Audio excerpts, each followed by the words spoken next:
Bless everybody. How you doing? This is King Kevin Dorival in the building, baby. Now, how do you know that your man is ready to take you seriously?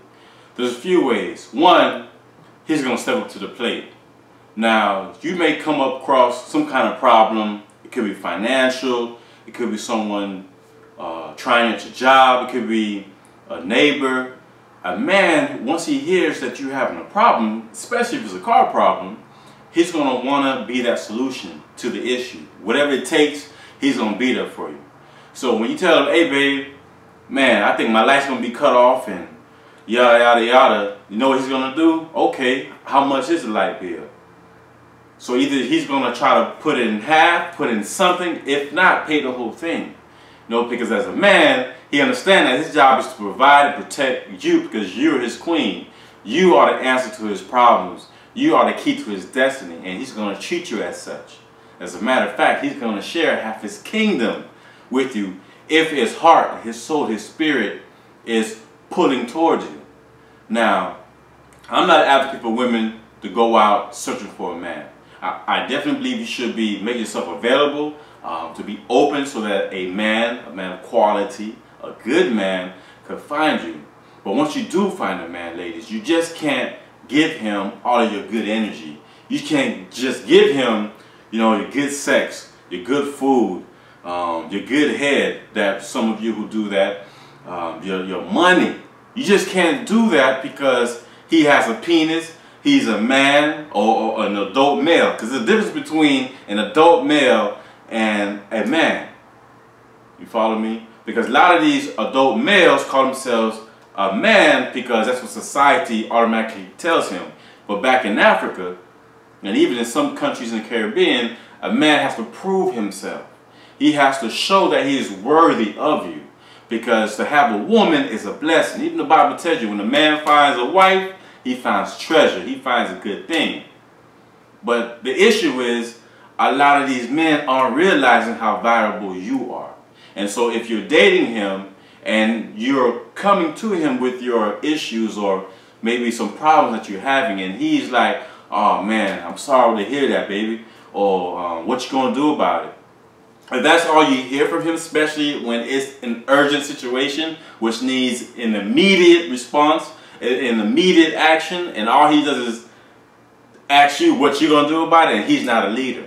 You want to be with a man that's a leader. And this is very important because we need to have more young boys and girls that are from a man that's a leader, a man that's a provider, protector, and a woman that understands that she's a goddess and she's a queen, the mother of the universe. Because the more you have children that are the products of a couple like that, two entities, being the male and the female, the king and the queen, the better society is because you're producing better quality children. Not saying the children of today aren't quality, but as you can see, things are a little ratchet. Now, another way you can see whether or not the man is ready to be with you and ready to take you seriously, he's ready to share half his empire, he's going to literally share with you his empire. He's going to include you in his business ventures. He's going to include you or ask for your help and assistance and part of his vision, because he understands that the woman, she brings things from the spiritual realm into the natural realm. One of the biggest issues we have in our relationships today, and I talk about that in my book, 7 Types of Queens, King Desire, which is this one right here, my brand new book, and the website will be on the bottom, is that we have plenty of men who finds a good woman, but then he does not know what to do with her. So all he does is just uses her for her physical attributes, which is her booty, her titties, her vagina, her mouth, and her brain, which is your most valuable resource. As a matter of fact, when you have mind sex, it's the greatest sex you can possibly have. I have a video about that. You can check on my channel. I'm going to make another video to really go deep into that, about the mind sex. Some people call it, you know, brain screw. You know what I'm talking about. Now, the biggest issue we have is that we have people who are getting together physically without getting together spiritually first. Because when you look at it, a male and a female represent two different planets. Planets cannot combine. They don't combine. As a matter of fact, the two worlds would clash and a big, explosion would take place. But when you get together spiritually first, and you're praying together or praying for one another, you're spending quality time getting to know the intricacies, that what makes you beautiful, what makes you powerful, what makes you the mother god of the earth. Then you begin to merge spiritually, and you will find that it is so much satisfying. It is so much more gratifying when you have that spiritual connection, because now you're understanding where I am today, where I was in the past, and where I'm going, most importantly, in the future. So once you build that rapport with each other spiritually, then you begin to kiss. Then you begin to have crazy love, that hot, crazy sex, because you all are edifying each other. That's not going on today. There's not enough edifying. There's so much I this, I that, me, me, me. There's not enough of you, us, because it's a two-way street. And we got to meet each other, because if it's not a two-way street, one of you going to hit a dead end, one of you going to just keep going on the other way.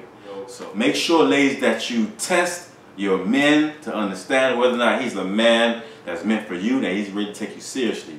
Do the Eagles test, okay? Do the test when you watch the Eagles, and you can watch on National Geographic or some of these videos.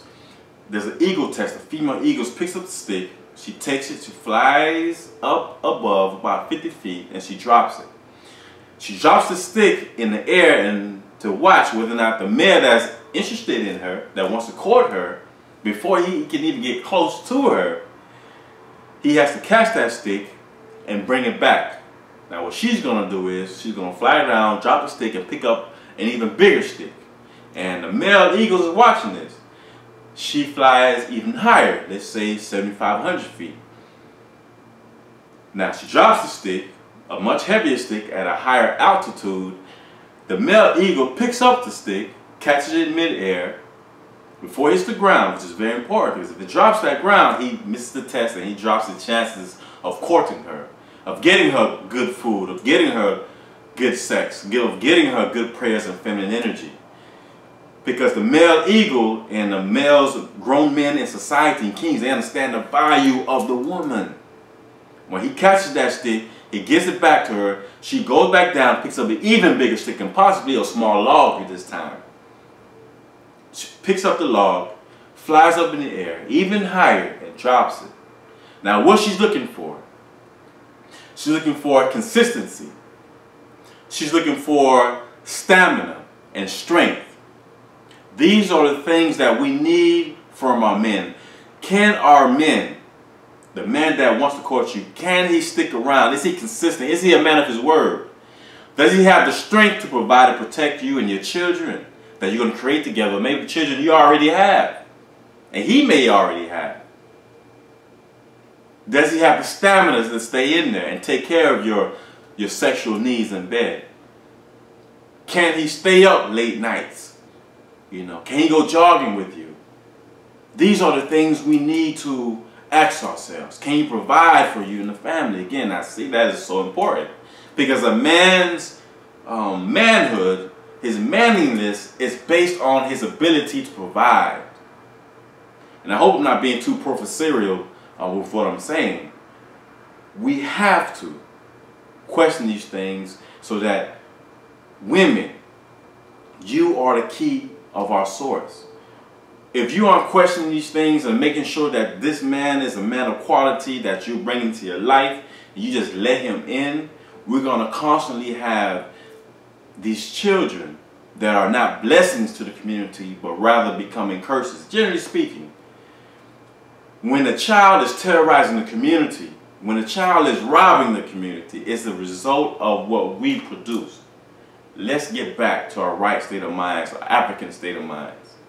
Let's get back to taking care of our women, providing, protecting, revering our women as queens as they are. My video for today. Blessings. And go to 7queens7kings.com for my book, 7 Types of Queens, King Desire. And my name is King Kevin Dorival. And Hope you enjoyed the video.